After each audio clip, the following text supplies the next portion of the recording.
Porsche's added a new GTS to its Cayman range, the first two-seater GTS coupe to hit the market, and it's already the flagship. The new Cayman GTS struts its stuff on the Circuit Mallorca, and true to the Cayman name, alligators can move very fast indeed. Car tester Reinhold Deisenhofer explains the Cayman GTS was made for both the racetrack and the street. GTS stands for Gran Turismo Sport, which, like so many things with Porsche, has a story behind it. Back in 1963, there was once a Porsche 904 GTS race car that was street legal, and that was the concept behind the new Cayman GTS. It's ideally suited to both the track and the street. Ist wunderbar für die Rennstrecke geeignet, aber auch für den Alltag. The straight six-boxer engine of the new top-of-the-line Cayman is based on the Cayman S's 4.3-liter powerhouse. Optimized fine-tuning bumps its output up to 250 kilowatts and adds 10 newton-meters of extra torque to make it 380.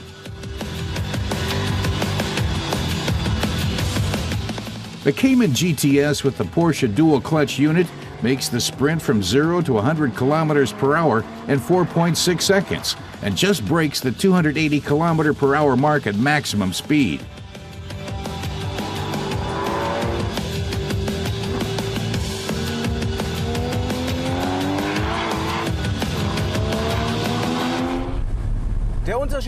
Reinhold points out that, on paper, the difference between a Cayman S and a Cayman GTS isn't that much, maybe 1/10 of a second off the acceleration time and a few more kilometers per hour of the top speed.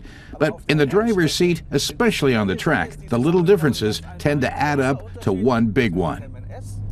Cayman GTS. The Porsche Active Suspension Management sets the chassis 10 millimeters lower and heightens agility.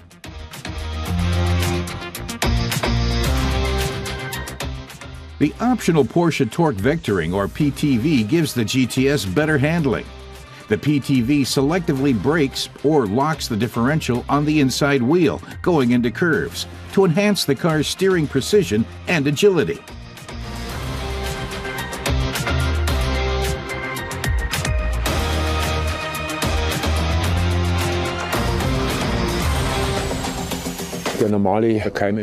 Former race car driver Walter Röhrl describes the regular Cayman S as a perfect car. Now Porsche has added a bit more oomph to it, with an extra 15 horsepower, plus a slightly redesigned interior. But for him, the decisive point is the sound inside the car. At the press of a button, drivers get the look and feel of a real race car. The new Cayman GTS's cabin also strikes the balance between the street and the track. The instruments are logically and neatly arranged. And the surfaces are a joy to the touch, especially on the steering wheel.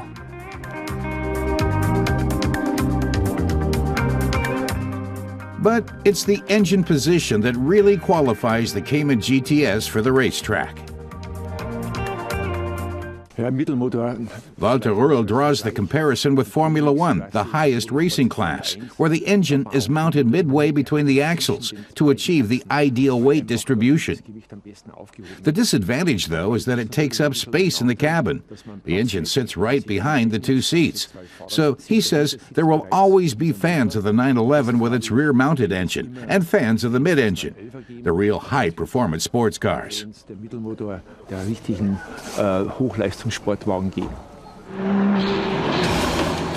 Standard on the new GTS is the Sport Chrono package, with stiffer mufflers and a sport exhaust for the throaty racing sound. The sound is as much a part of a Porsche as its body styling.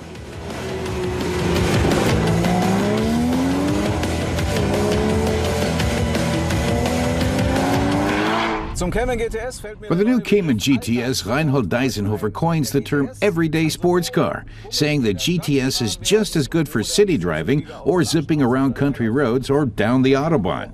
But even without much converting, it can also be taken out on the racetrack. And there, it does what Porsche GTSs have always done best: drive fast.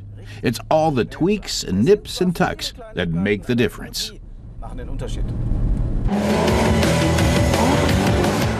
Porsche's asking more than 77,000 euros for its all-purpose sports car in Germany, over 10,000 euros more than for the Cayman S.